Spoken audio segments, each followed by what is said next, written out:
If a company can't even help people, I'll quit on my own accord. Fire me, I don't care. I know I have a tendency to get too heated. I'm aware of it, truly. But the words from the CEO in front of me were absolutely unacceptable. My name is Dylan. I work in sales for a security firm. I always wanted to be a police officer and even took up boxing because of it. However, due to certain reasons, I had to give up on that dream. But now, I'm satisfied because I can work in security, protecting people. However, I must admit, I've never gotten used to the daily packs of ways. Being a big guy, I'm always concerned about getting in people's way. Even today, I tried to make myself smaller, taking up as little space as possible on the train. Today, I was heading to a business meeting at a newly opened office. My boss was supposed to accompany me, but he'd sent word he'd be coming straight from an out-of-town trip, so I was alone on the train. Unlike the morning rush, it was slightly less crowded in the afternoon, so I was able to get a seat. Thinking I'd review some details about the client, I reached into my bag. That's when I heard it. "Leave me alone. I've told you, I'm not interested." A clearly distressed woman's voice caught my attention. Looking over, a young woman who looked like a college student was being approached by a blonde, slick-looking guy. "What's your problem? I told you I'd pay you good money. What's the catch? Trying to up the price. You're greedier than you look." "It's not about that. I just don't trust you. That's all." "Well, despite my humble request, you get carried away, stupid girl." Before I knew it, the man grabbed her wrist, attempting to pull her towards him. "Help, somebody, please." She frantically looked around for help. Without thinking, I intervened, placing myself between the two. I stepped forward to shield her, looking down at the man. Given my tall stature and strong build, I'd pose a bit of a threat to him. "What are you doing to this lady? None of your business. Move out of the way." The man tried to grab me, but I swiftly brushed off his hand and sidestepped. Unable to stop himself, the man clumsily tumbled to the floor. "What the hell? I didn't do anything, just dodged. This is a public space, you know. Avoid causing a scene and bothering other passengers." I then checked on her. She looked shocked, but thankfully didn't appear injured. What happened here? Suddenly, a conductor came in a hurry. Just as we were at the station, the door opened and the man made a quick escape. "Are you both okay?" Hearing the conductor's voice, I turned to her and she bowed her head towards us. "Yes, thank you." Her face softened with relief. She seemed cool at first, but her smiling face looked somewhat youthful. Judging by her attire, I guessed she was a college student, and that seemed about right. "Do you know that guy? Well, he's been bothering me a bit about work. I never thought he'd resort to violence, especially in such a confined space. I'm sorry to ask this, but can we get a statement from you? It's protocol." At the apologetic tone of the conductor, we both nodded.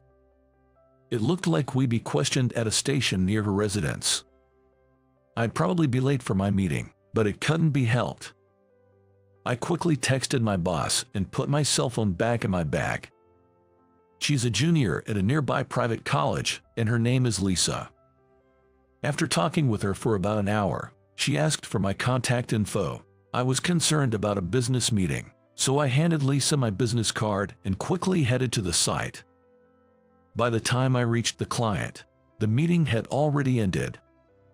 My boss gave me an earful, but I was content that I could help someone. I hadn't given much thought to what would happen next. The next morning, as I got off the train and passed through the turnstile, there was Lisa. We made eye contact, and I nodded in acknowledgement. She approached me. "Good morning, Dylan. Thank you for yesterday." Oh, good morning. Everything okay after that?" "Yes, I got home safely. There's something I want to tell you about that." "Okay."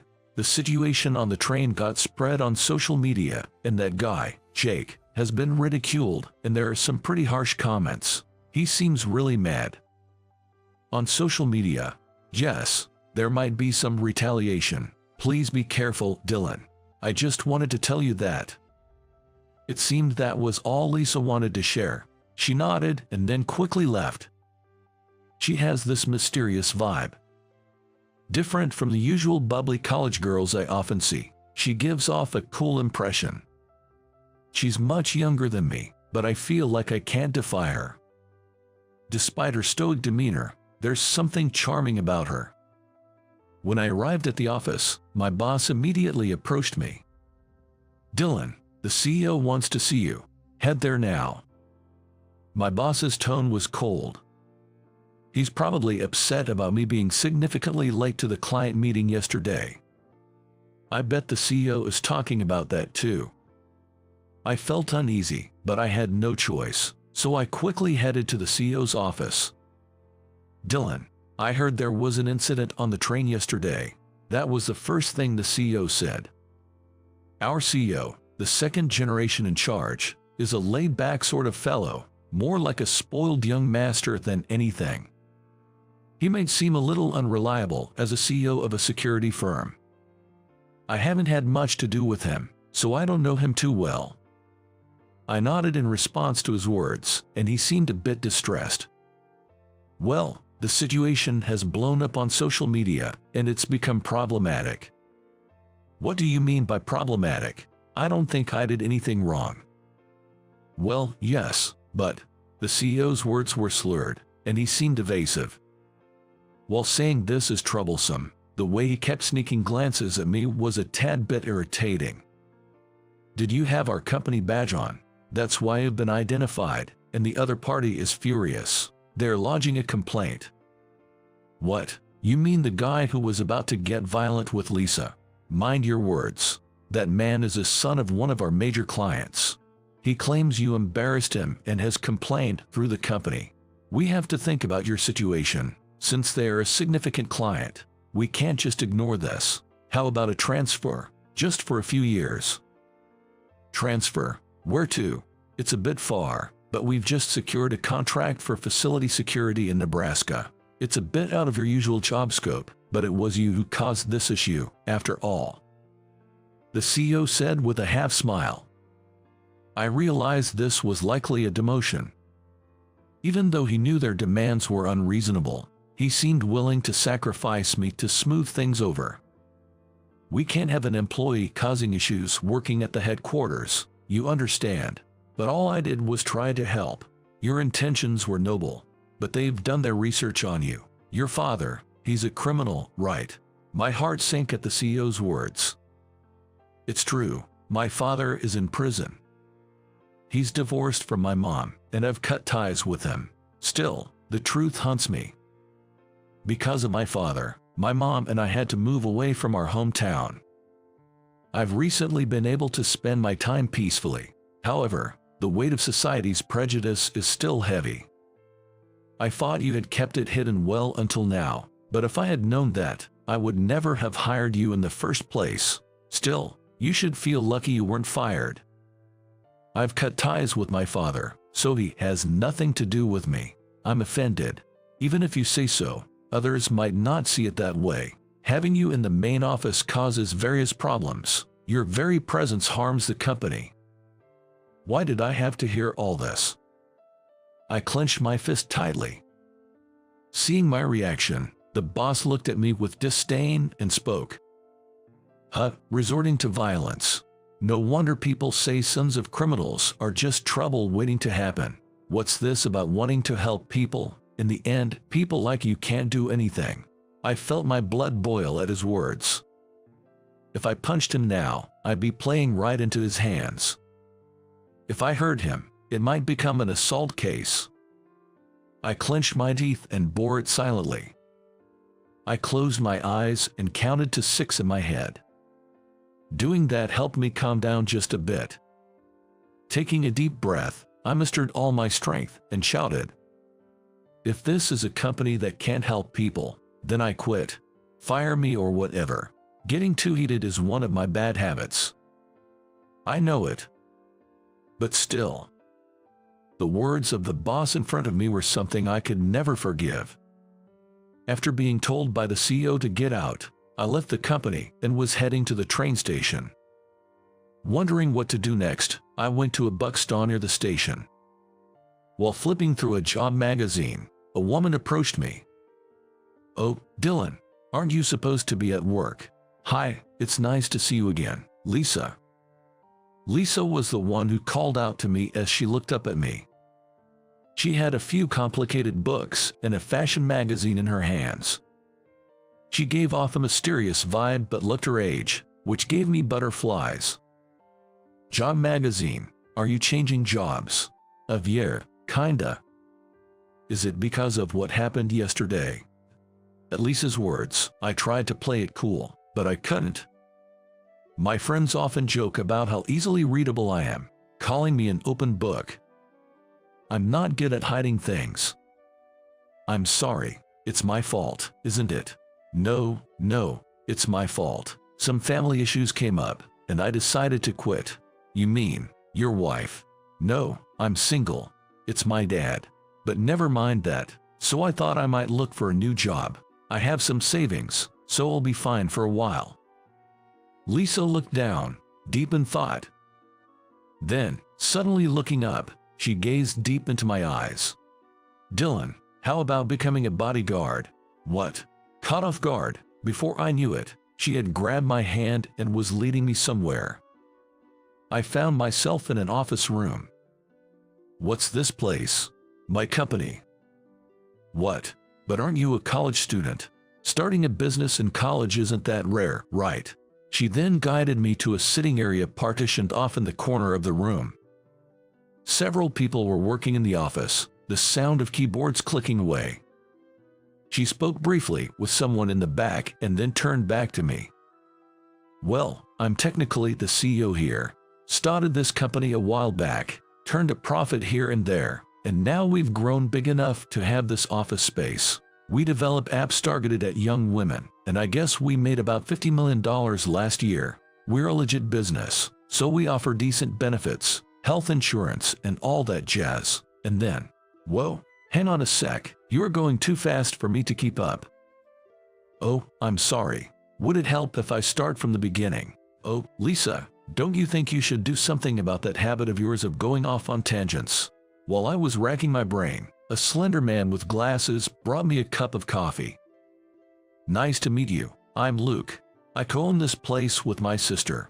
Think of this place as a co-working space. I heard about you from my sister yesterday. Thank you for helping out." You're welcome." Lisa can be a bit blunt and has had her share of troubles. As her brother, I worry about her. "Do you really need to explain all this now?" Lisa looked slightly annoyed as she shot her brother a glance. The familiar vibe between the siblings made me chuckle a bit. To be honest, I've always hoped she'd have someone to look after her. She's a genius, and many companies are after her. It would be a disaster if someone took forceful ways on her, like what happened yesterday. We would be so grateful if someone like you could serve as her bodyguard. A genius. Yes, call me a proud brother, but she's been involved in app development for years. Last year, she released a photo editing app that became a huge hit, and there are several others. As Luke listed the apps, I realized I had heard of them. I knew she was talented, but I had no idea she was this accomplished. I was at a loss for words. "We'd like to formally hire you. Would you consider it? I mean, I'm very honored. I just lost my job, so I'd gladly accept." When I replied, Luke reached out for a handshake. And here I am, the CEO. Lisa, sitting in the corner of the couch, looked a bit sulky, but in this moment, she looked endearing. We then discussed how I would operate as Lisa's bodyguard. I'd drive her to and from work, and when there are company errands, we go together. Other times, I'd take on some light chores around this office. Even though I'm older, Lisa is technically my superior. So, I decided to be respectful towards her, but she told me to be at ease. She said it makes conversations more straightforward. I'm not great with polite expression, so I was grateful for that. Our main concern is about Jake, right? Why is he after you? Lisa frowned with a hint of annoyance and responded, Jake's the third son of a pretty reputable company. His older brothers are outstanding, but he seems to know he's not up to par. He thinks that if he can't achieve much during college, he won't be the successor, so he targeted me. He probably believes that if he can take over my company, all the profits will be his. If he can't maintain the app, he'll plummet in no time. He wants to take over the company. Exactly. At first, he tried to sweet talk, almost like a honey trap. When that didn't work, he started to harass. He's so childish and persistent, it's irritating. We go to the same school, and I've heard nasty rumors about him, so I've been wary. Lisa sighed deeply, showing her genuine distress. Harassment? Like what exactly?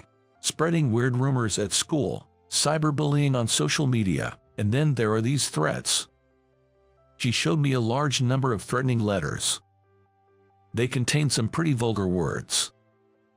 I know a detective. Maybe we can consult him. Really? But do you think it's something we should take to the police?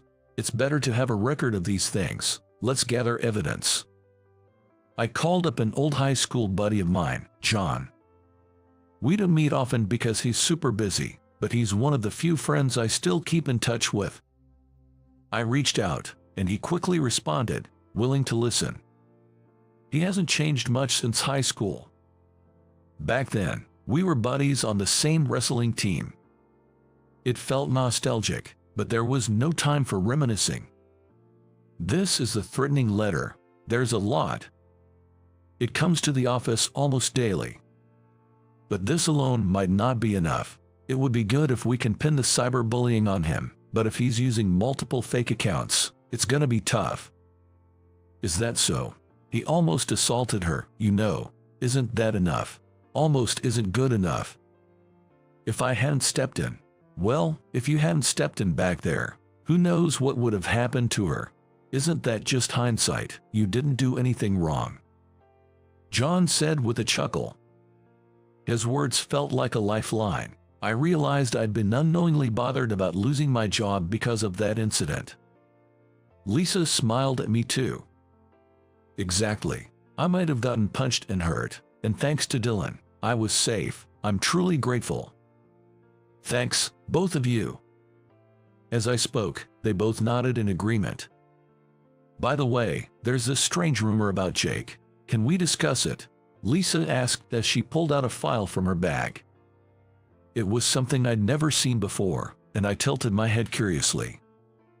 I was being consulted by my friend. Could you take a look at this?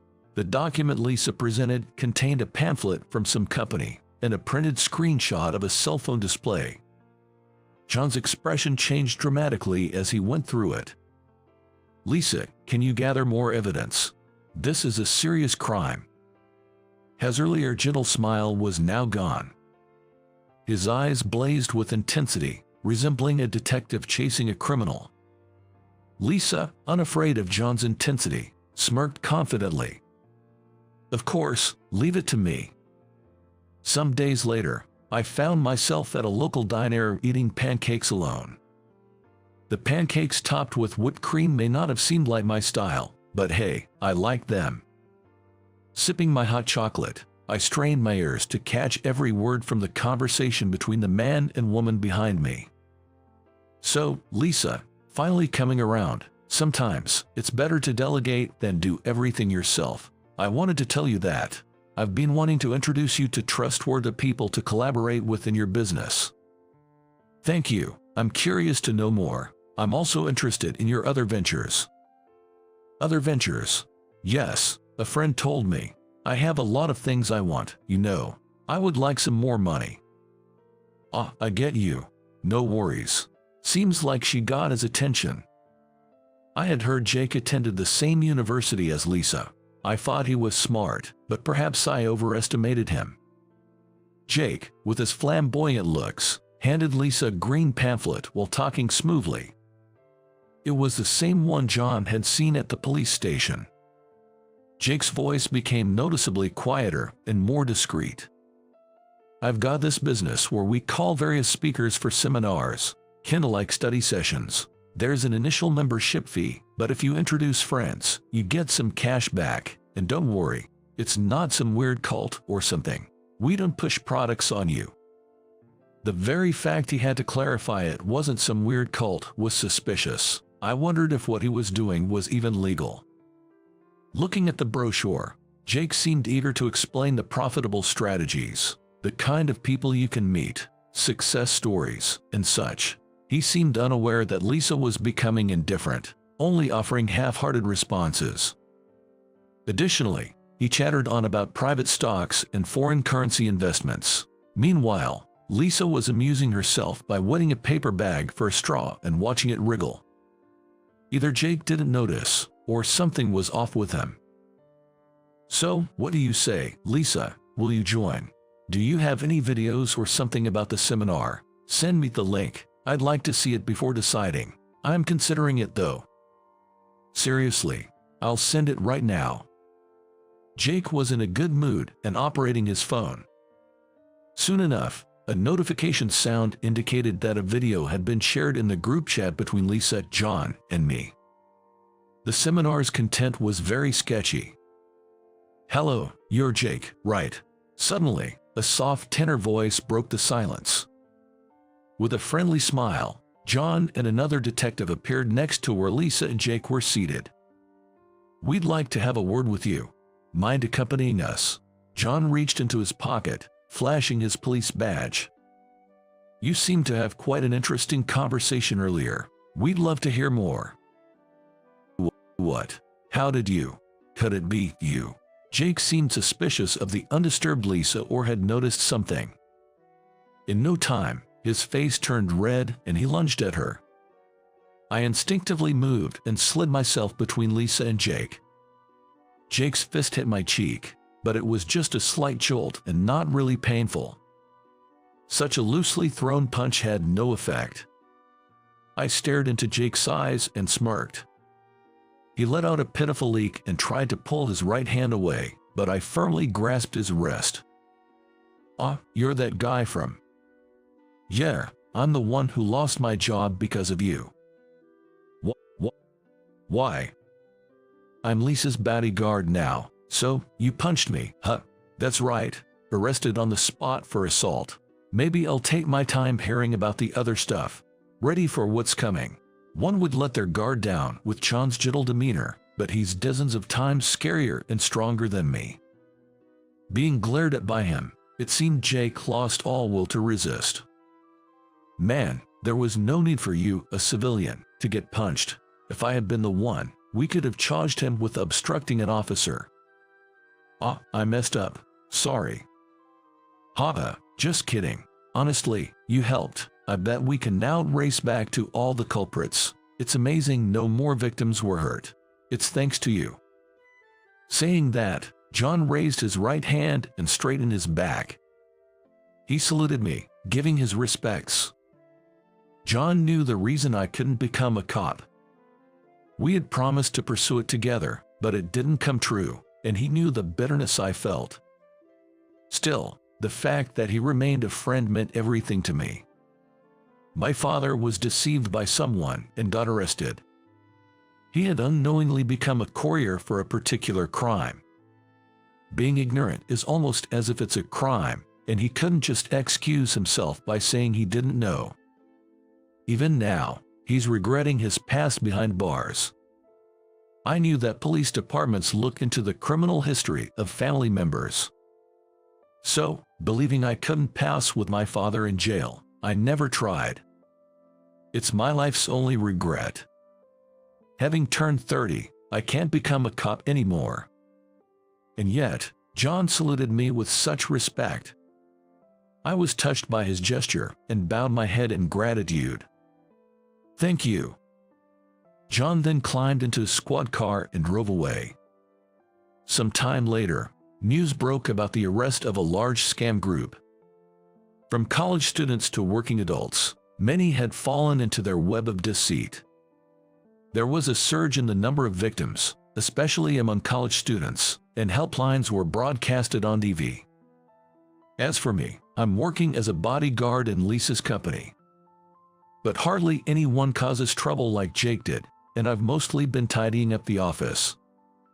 Today, the window panes are gleaming. The floor is shiny, and I even wiped down the guest sofa. Lately, I've taken a liking to cleaning, and even watch cleaning tutorials on YouTube after work hours. Cleaning can also be a form of exercise, so it's killing two birds with one stone. Lisa, reflecting on recent events, is enthusiastic about developing an app to help women easily send out SOS signals. She also mentioned organizing an awareness event in college to prevent scams. She's currently on her college break and is fervently working on her computer in the office every day. I have no idea what she's doing, but I believe she's creating something fantastic. Since then, I've realized that there are as many forms of justice as there are people. Becoming a cop and catching bad guys isn't the only way to protect people. Like Lisa, developing tools for self-defense or raising awareness to avoid scams is also protecting people. Protecting her and creating a safe workspace also contributes to that goal. In my own way, in my own place, I'll uphold my sense of justice. With that in mind, today too, I'll enjoy my cleaning-cum-exercise routine. I'm Bob, an average and common employee. I've been working as a salesman for a general trading company for 4 years now.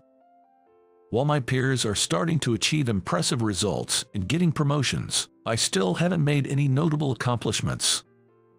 Given that I naturally don't stand out and neither my looks nor personality are particularly striking, I was perceived by those around me as the incompetent worker. Every month, my boss would reprimand me about not meeting my sales targets, and instead of being respected by my juniors, I just felt like they found me bothersome. Bob. Yes, sir. One day, out of the blue, I was called by the sales director, and with a heavy heart, I approached his office. Director, did you call for me? Picking up some documents, the director frowned. More gripes about my performance. I listened to the director with a heavy heart.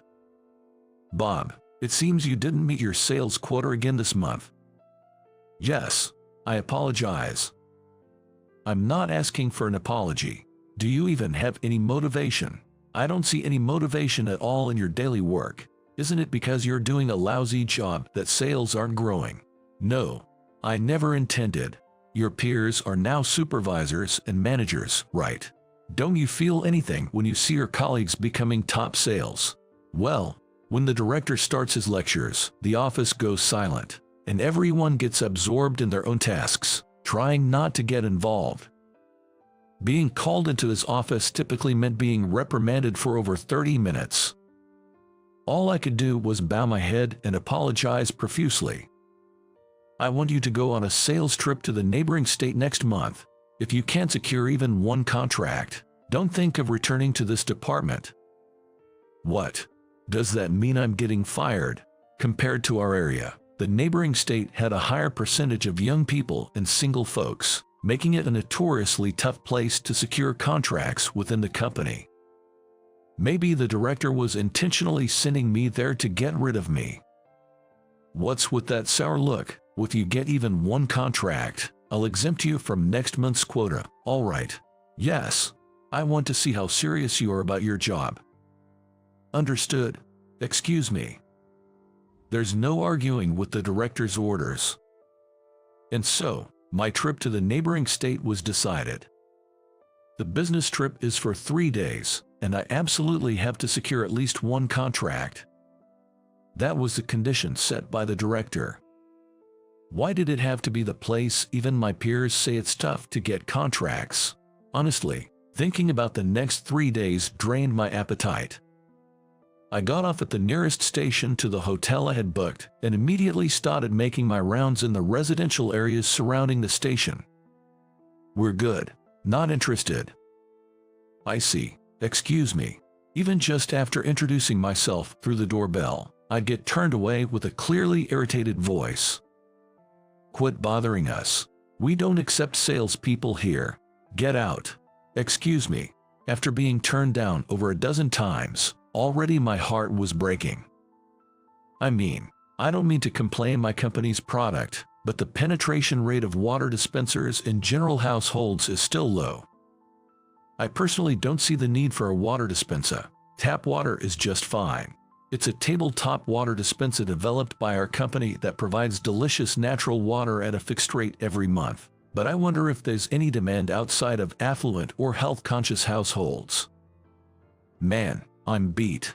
I arrived in the town in the afternoon, and before I knew it, dusk had settled. Wiping the sweat off my forehead, I took a seat on a park bench. As I stared blankly at the sky, I felt a wave of emptiness and was on the verge of tears. Suddenly, I felt a cold drop on my cheek. It was a sudden rain shower. Drops started to fall, and in a flash, it turned into a downpour. I quickly got up from the bench. Seriously, can't I catch a break? Tossing an empty plastic bottle into the trash bin near a vending machine, I left the park. I was on my way to check in at a hotel, heading towards the train station. As I passed by the riverbank, I glanced over and saw a woman, soaked to the bone, standing by the river's edge. Who would stand there without an umbrella in this heavy rain? Though I should have just moved on, something inside me stirred, and I approached the drenched woman, calling out, "Are you all right? Being out here alone in this rain, you'll catch a cold." She turned around, startled. She was strikingly beautiful, with a well-composed face. I wondered if she was an office worker. Despite her soaked suit, our eyes met, and I felt my heart race. It wasn't just her captivating gaze, but the fact that she had been crying. Her moist eyes were red and swollen, and her complexion was very pale from being wet in the rain for so long. "I'm sorry. Please leave me alone. I want to be alone. It's dangerous here," I replied. The riverbank was muddy from the rain, and if she slipped and fell into the river, it would be serious. Maybe I was being pushy, but I grabbed her wrist. "Let me go. I'll let go if you step away from the river." "Why? It's none of your business." Tears streamed down from her eyes as I held on to her. "I can't just stand by and watch when you look like you might fall into the river any moment." As I insisted, she tried to shake off my grasp. "Whoa, she twisted herself and slipped. Careful, she lost her balance and was about to fall into the river. In a panic, I reached out with both hands, grabbing her arm and pulling with all my might to lift her up. She looked at me, wide-eyed in astonishment. "Why are you doing so much for me?" I wasn't sure why I was so determined myself. But it'd be a real disaster if she had fallen into the river and drowned. In such a situation, I couldn't just stand by and do nothing. Seemingly trusting me, she took my hand. Later, she said, "As a thank you for helping me, would you like to have coffee at my apartment?" I found myself being led to her apartment. For a regular bachelor like me, this was the first time entering a woman's place. Feeling a bit nervous, I took off my shoes at the entrance, and she handed me a towel from her dresser. "Thank you." "You're welcome, don't worry." In the stillness of the apartment, a man and a woman, both wet, were alone wiping themselves down. She, appearing a bit restless, finished drying off first and began heating water in the kitchen. Glancing around the room, I noticed a photo frame on the dresser. From where I was, I couldn't see the faces clearly, but it was evident it was a picture of a man and a woman. Did she have a significant other? Well, considering how beautiful she is, it wouldn't be surprising. Feeling a tad disappointed, I sat at the dining table and waited for her to bring over a tray. "Here you go." Thank you." The woman sat down across from me. After sipping the freshly brewed coffee, I broached the topic. "Why were you staring at the river in the rain?" When I asked her directly, she shook her head slightly.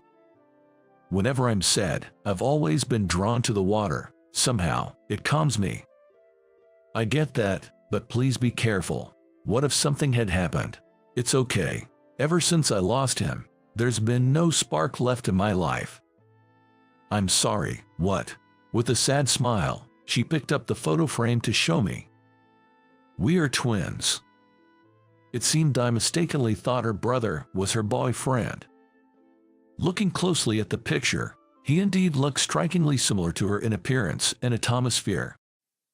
What happened to your brother? He died in a car accident 4 years ago, just when he had landed his dream job. Listening to her story, I learned her brother was my age. That's truly heartbreaking. We lost our parents at a young age, so we only had each other. I jumped from job to job, but I could push through any hardship for his sake. Regret was absent in her voice as she talked about the past. Upon closely observing her hand gripping her cup, I noticed rift patches and evident signs of wear and tear. Seeing where my gaze landed, she blushed and hid her hands. I do a lot of manual labor, and my hands get rough easily. I'm embarrassed, so please don't look. It appeared she had jiggled multiple jobs, including office work and part-time jobs, to make ends meet. She had stopped working part-time after her brother's death, and she seemed a bit self-conscious about it. You might not like looking at these battered hands. Not at all. They're a testament to how hard you've worked for your family. It's impressive. Thank you. I scratched my head in embarrassment at my uncharacteristically impassioned speech in response to her modesty. She responded with a gentle smile that left me flustered. I was dazzled by her beautiful smile, and now she asked me a question. Sorry to ask you, but what brought you to the riverside? Right. I never mentioned it. My name's Bob. I'm a salesman for Gold Mountain Corp. Oh, I see. Sorry, I didn't tell you my name earlier. After introducing myself, she shared her name as well. She went by Erica and was 2 years older than me. I'm sorry for the inconvenience during your work time. Don't worry about it. Work is, well, work, you know. Actually, today I walked around this town's residential area all day and couldn't secure a single contract. I have 2 more days on this business trip, but honestly, I can't help but feel anxious. Then, Erica looked me straight in the eyes and said, But Bob, I bet you'd handle any job with style, wouldn't you? Excuse me. It was a genuine compliment from Erica, but I shook my head in denial. That's giving me too much credit. I can't secure any contracts, and while my peers are getting promotions, I'm still just an ordinary employee. I didn't intend to whine about such pitiful things to a woman, but perhaps I let my guard down around the soothing presence of Erica, letting more slip out than I meant to.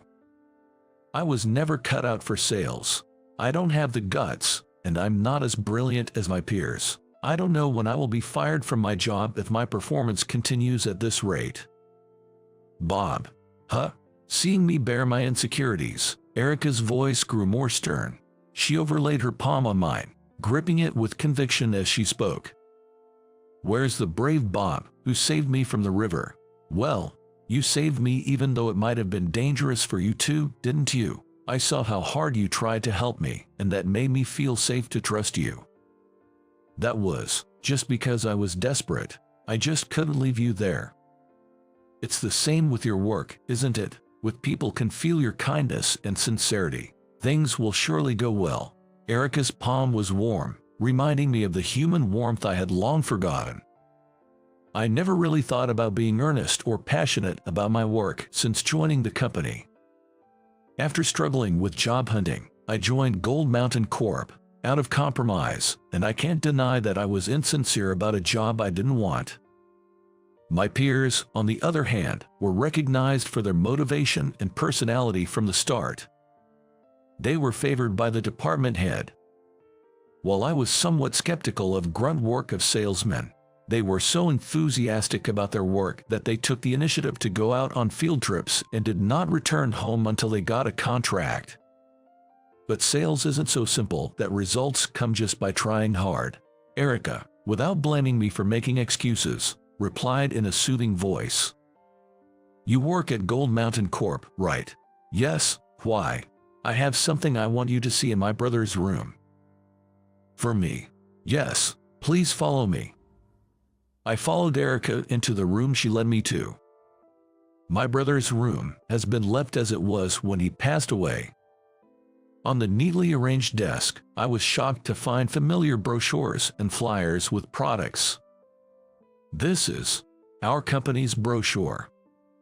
Yes, if my brother were alive today, I believe he would have been working alongside you at the same company. Really? On her brother's desk, there were also comprehensive reports about Gold Mountain Corp. And self-help books about the mindset for sales. Erica's brother must have been enthusiastic about the job. Compared to him, where was I standing? From the start, I had given up trying, blaming the environment and customers for not securing contracts. My brother was so happy saying, "Now I'm a working adult too. I can support you, sis." I might not be in a position to say this, but I want you, Bob, to work hard not just for yourself but for my brother as well. I'm rooting for you. Erica, I felt like I had a bucket of cold water dumped on me. After that, I decided to leave the apartment after thanking her, as it was past check-in time at the business hotel. The next day, after staying at the motel, early in the morning, I got dressed, stuffed my bag with information on water dispensers and brochures, and once again walked every inch of this town. May I have a moment of your time? I'm a bit busy right now. I'd at least like to give you this information. Please accept it. Just like the first day, the response wasn't great, but I earnestly bowed my head, talked to those willing to listen, handed out brochures, and felt a sense of accomplishment in my own way, even if just dropping information in mailboxes. However, even after 3 days on the road, I couldn't secure a single contract. A few days after returning, I was summoned by the department manager. It would be a reprimand for not meeting quotas. Feeling dejected, I headed to the director's office. "You wanted to see me. It's about your recent trip. I'm truly sorry. I couldn't secure a single contract." As I bowed deeply, the director stood up and gave me a reassuring pat on the shoulder. "We got 2 calls from the neighboring state yesterday. They want to sign contracts after considering your passionate presentation." "What? You've got potential, Bob. Keep up the good work. I'm counting on you. Thank you so much." For the first time in a while, I met my sales quota. That moment of joy rekindled my passion for the job. Later on, I visited the homes of the customers who had decided to sign contracts. The first was an elderly couple who were kind enough to listen, and the second, to my surprise. "Bob, it's been a while." "Hello, Erica." It was Erica, the attractive woman I met by chance on a rainy day. "I believe my brother brought us together." "The pleasure is mine." Since then, I have had a good relationship with Erica, talking about each other's work and occasionally about our private lives. Work is not always smooth, and sometimes I compare my contract numbers with those of my peers and feel down, but at such times I try to push myself to do my best for Erica's twin brother. People around me are surprised by the change in me, but this is who I truly am. With these thoughts, I'm determined to keep working hard,